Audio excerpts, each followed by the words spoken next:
It's Monday, February 3. In the headlines, government plans economic pivot following increase in U.S. tariff on China, Mexico, and Canada. Free health insurance coming soon for the entertainment fraternity. In business news, electronic vehicle market expands. Regionally, IDB approves $100 million project to strengthen social security in Barbados. And in sports, President of the International Paralympic Committee, Andrew Parsons, in Jamaica. This is the news on PBC Jamaica. I'm Simone Absalom Gale.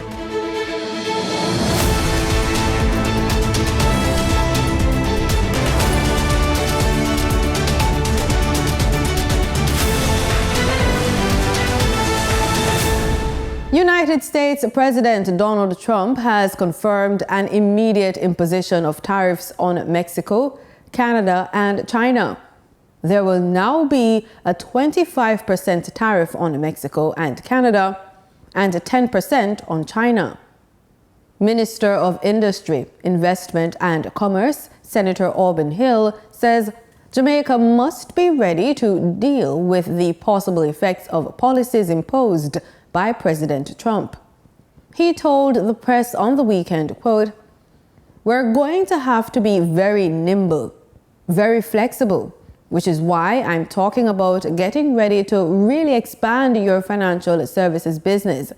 Look at our special economic zone area, where we become a transshipment area for the region and for the larger America. We have to change our economy, which we are in the process of doing," end quote. Meanwhile, President Trump has also announced plans to impose tariffs on the European Union in the future, saying the bloc had not treated the U.S. well. All motorists are now required to print their online certificate of fitness receipts obtained from the Tax Administration Jamaica portal before proceeding to any Island Traffic Authority service hub. According to the authority, this is to ensure a seamless process in issuing certificates of fitness and ensuring the accuracy of a customer's unique receipt numbers. Customers are also encouraged to ensure they purchase the correct certificate of fitness fee for their vehicle. Manager of Corporate Communications and Public Relations at the ITA, Dante Matthews, says there have been situations where customers turn up at service hubs with receipts purchased for the wrong type of vehicle. It's Reggae Month 2025, and Jamaicans are invited to catch the rhythm by attending and participating in the various events planned by the Ministry of Culture, Gender, Entertainment and Sport. Sunday's church service at the Reverend Al Miller-led Fellowship Tabernacle got the month-long activities rolling. The power of God is awesome in this place. Portfolio Minister Olivia Grange says Reggae Month is not just a localized celebration of Jamaica's musical culture.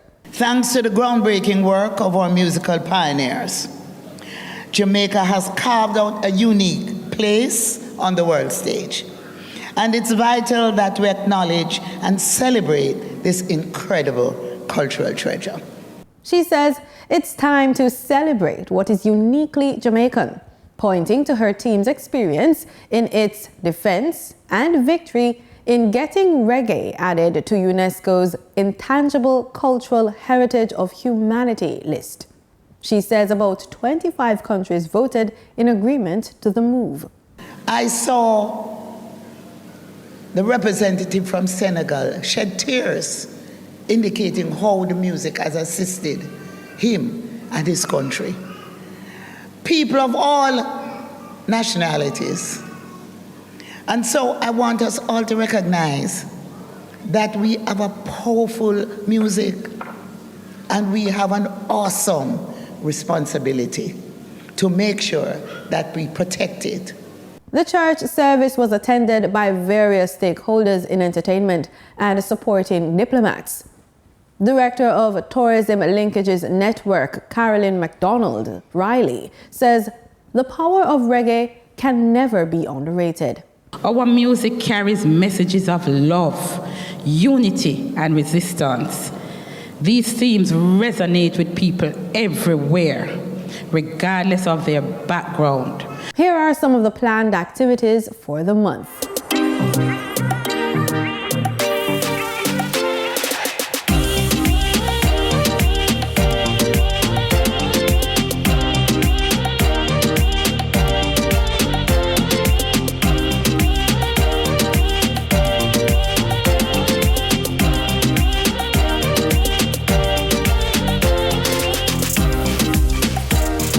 Registered members of the entertainment and creative sector will soon have access to free health insurance. Minister of Culture, Gender, Entertainment and Sport, Olivia Grange, made the announcement during the Reggae Month 2025 church service held at Fellowship Tabernacle on Sunday.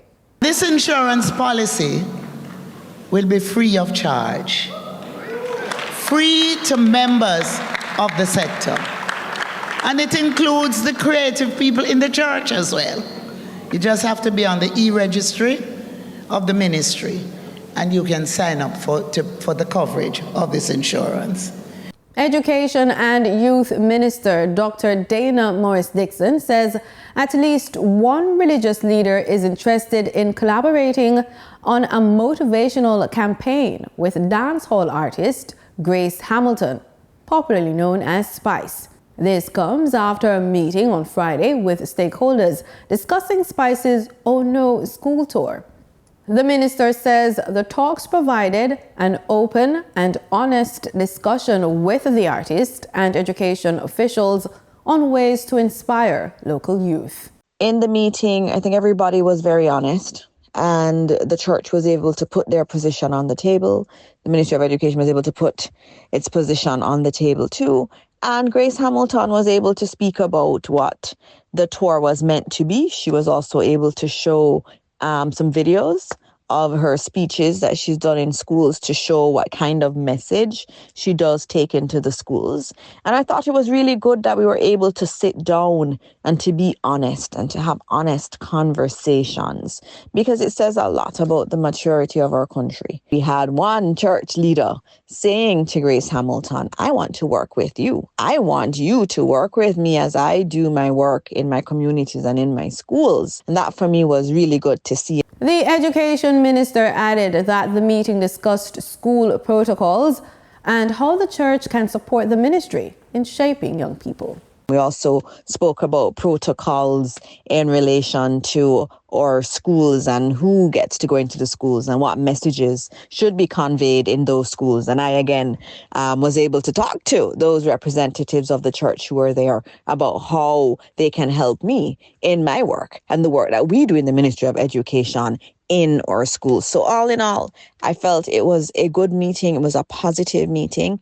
It was a meeting that was not about condemnation. It was about how do we save our children and what are the right values for us to instill in these young people. Meanwhile, Minister of Culture, Gender, Entertainment and Sport, Olivia Grange, also commented on the matter during the Reggae Month 2025 church service at Fellowship Tabernacle on Sunday. Because of Spice's adult entertainment posture,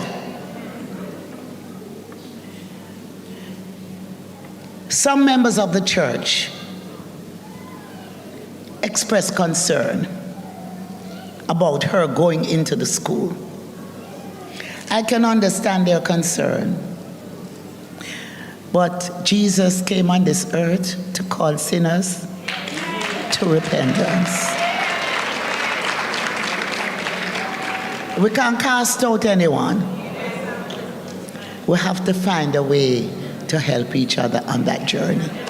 Minister Grange reminded attendees of the powerful role that music has played in reaching people at the grassroots level, emphasizing it should not be taken lightly. There was a time you could not play reggae music in the church. And today, Thanks to Reverend Almilla and others, we are reaching the people at the grassroots because we are using the music, what I consider the rhythm of life. So it's not just the rhythm of the music, but the rhythm of life. And so today, I just want to say to everyone, to those in the industry, you have an awesome responsibility. Don't take it lightly. The phased handover of the Morant Bay Urban Centre in St. Thomas begins in February. That's the word from Chairman of the Factories Corporation of Jamaica, FCJ, Littleton Shirley. Mr. Shirley was speaking during a recent tour of the facility by the British High Commissioner to Jamaica, Judith Slater, and her team. Mr. Shirley says the phased handover of the urban centre is expected to begin mid-February. St. Thomas businesses are to occupy 30% of the space in the major Morant Bay Urban Centre, which is swiftly approaching completion. The urban centre will feature a main commercial building that will house almost 70 clients, offering a wide range of services such as fast food, fine dining, and a gym. 8 warehouses for distribution and manufacturing, 6 standalone buildings, which include the University College of the Caribbean, KFC, Kentucky Fried Chicken, and a modern courthouse, as well as a government services building, and others. Time now for the business report with Denise Williams.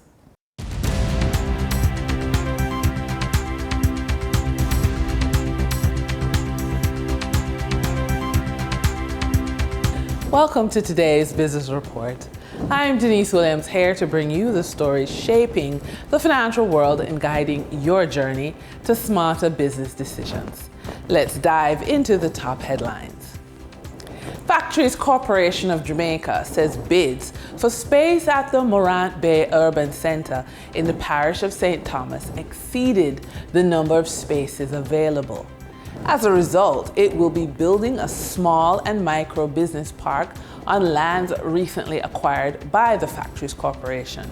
I quote, "We did that strategically because we wanted the Factories Corporation of Jamaica as the government agency to be more fluid and flexible in providing space as it relates to small businesses. And we are doing the drawing, we are looking financing, and we are expecting that construction for the small micro business park will start possibly as early as April," said Factories Corporation Tanny Shirley. Tropical Battery Company Limited has advised that its subsidiary Tropical Mobility has announced the signing of a memorandum of understanding with ELSCO, led by hotelier, real estate developer, and electric vehicle pioneer Lee Issa. The strategic partnership was formed between the two companies to drive the adoption of electric vehicles in key sectors across Jamaica. Tropical has further advised that under the terms of the partnership, Tropical Mobility will establish a flagship showroom at the Lee Issa-owned Tropical Plaza in Half a Tree to promote Tesla passenger vehicles and electric motorbikes from the combined portfolio of both companies. The two parties will join forces to commercialize electric kick scooters, bicycles, motorbikes, and ATVs, as well as passenger vehicles for private motorists and corporate fleets, commercial vehicles, and buses. For the trading period ending January 31, 2025, these were the most actively traded stocks. Alternative energy provider Wigton Energy Limited, with 8,623,478 units traded, representing 21.19% of market sales volume. Microfinance firm Lasco Financial Services Limited, with 7,025,223 units traded, representing 17.26% of market sales volume.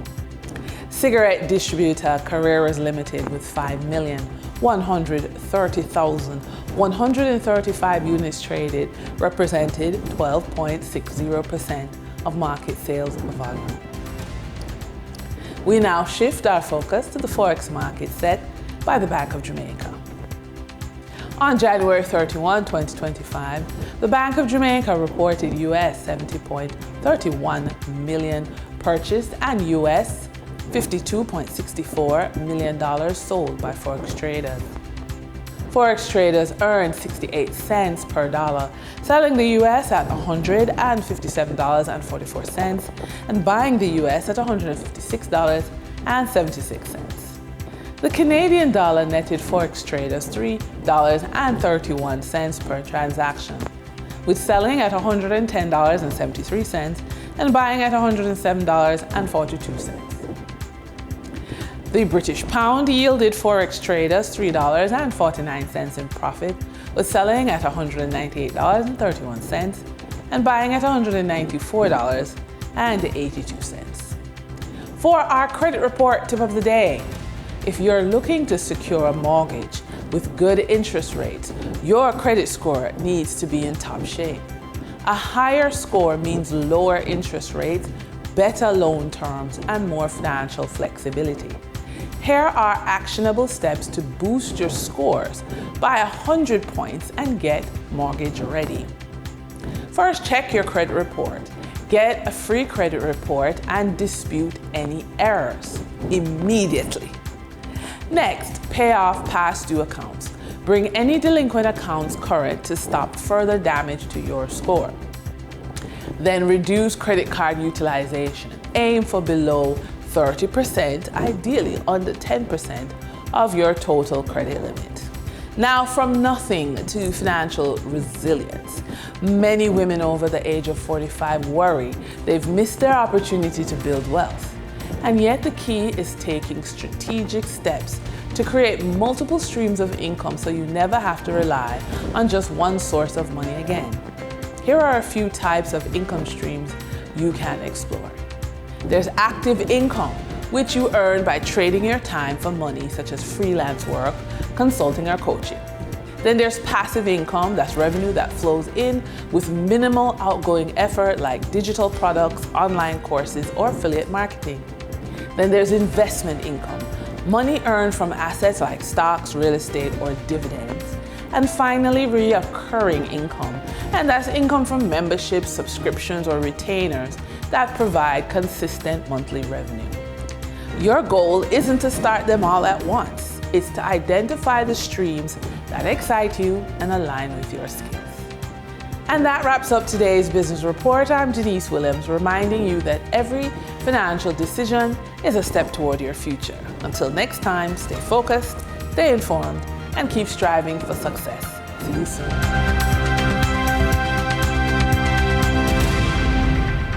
In regional news, the Inter-American Development Bank has approved a $100 million project aimed at strengthening social policies and securing the future of Social Security in Barbados. The program will enhance the effectiveness and efficiency of social protection systems while improving support for gender equality, people with disabilities, and vulnerable groups. In the short term, it's expected to directly benefit thousands, including pensioners, national insurance contributors, seniors, and low-income families. The initiative will also bring digital transformation to social services, projected to save $80 million annually. The IDB says the project will help sustain pensions and offer more flexibility for self-employed contributions. With a 1-year disbursement period and a 5.5-year grace period, the program is set to ensure long-term security for both public and private sector workers in Barbados. In Trinidad and Tobago, another momentous collaboration was established as the Ministry of Public Administration and University of Trinidad and Tobago, UTT, signed a Memorandum of Understanding on Friday. More details in this TTT News report. The Memorandum of Understanding signed between the University of Trinidad and Tobago and the Ministry of Public Administration facilitates a partnership between the entities for the development and upskilling of public officers. Acting President of UTT, Professor Stephen Joseph, said this arrangement highlights the power of collaboration between organizations. Together, the ministry and the UTT are equipping individuals with the requisite knowledge, skills, and attitudes to build a resilient and agile public service. Permanent Secretary at the Ministry of Public Administration, Claudel McKellar, said the partnership between the ministry and university is more than just an agreement. It is about a shared vision to foster national development, and in this instance, through fostering excellence in the public service by providing specialized training courses designed to upskill officers in identified critical areas. Assistant Vice President of Undergrad Studies at UTT, Dr. Solange Kelly, said she believes the university is uniquely suited for this initiative. We are agile and flexible. We have part-time courses, full-time courses. We offer courses online, we offer courses in person, so we are very flexible. We have accredited programs. We are accredited, all of our programs are accredited nationally, and most of our programs are accredited internationally. The partnership aims to enhance its delivery of learning and development opportunities to employees of the public service. Daniel John, TTT News. The government of St. Kitts and Nevis is reaffirming its commitment to supporting deported nationals, pledging resources to help them reintegrate into society. Officials say the initiative aims to provide essential services and opportunities for a fresh start. The government of St. Kitts and Nevis has reaffirmed its commitment to its nationals amid global repatriation efforts. In a press release issued this week, the government said it is aware of the plans of 1.4 million nationals of various countries to be repatriated to their homelands, including 68 nationals of St. Kitts and Nevis. It says that to date it has not received any official communication regarding this repatriation process. At the same time, however, the government says it will not turn its back on its nationals and will make its best efforts to resettle them in the land of their birth. The release said, quote, "We believe that each son and daughter of our country has skills and talents that can serve the advancement of our sustainable island state. St. Kitts and Nevis is a caring and progressive nation, and the care we give must always be extended to our brothers and sisters without reservation or consternation," end quote. The government said it will continue to cordially work with all nation states as an advocate and champion for human rights. It said, quote, "While we encourage all countries to be havens of humanity, we do our part to ensure that our nationals will always have a place in the Federation of St. Kitts and Nevis," end quote. This statement comes against the backdrop of plans by the U.S. government to deport more than 1 million people, which includes over 42,000 Caribbean nationals. It must be noted, however, that many of the listed persons would have been processed toward the end of President Biden's administration and are now included under President Donald Trump's immigration policies. President Trump has signaled his intent to implement mass deportations as his administration seeks to fix the U.S. immigration system. Andre Huey, SKN Newsline. In sports, President of the International Paralympic Committee, Andrew Parsons, is in Jamaica on a 4-day working visit. Mr. Parsons, who arrived in Kingston on Sunday night, plans to meet several sports stakeholders throughout the week. Mr. Parsons, who will be on the island until Thursday, will discuss the strength and further development of para sports in the region, and he's also expected to have discussions with Sports Minister Olivia Grange. He says Jamaica is a leader in the Paralympic movement and hopes to see how he can bring the Jamaican model to other Caribbean countries. In football news, Trinidad and Tobago's under-17 women's head coach, Ayanna Russell, says she's proud of her team's performance in the CONCACAF World Cup qualifiers. Despite losing their final Group B match, Trinidad and Tobago secured a spot in the CONCACAF Championship as one of the top 2 runners-up. It was a night of mixed emotions at the Atto Boldon Stadium as the Trinidad and Tobago under-17 women's team advanced to the CONCACAF Women's Championships despite losing 1-0 against Honduras.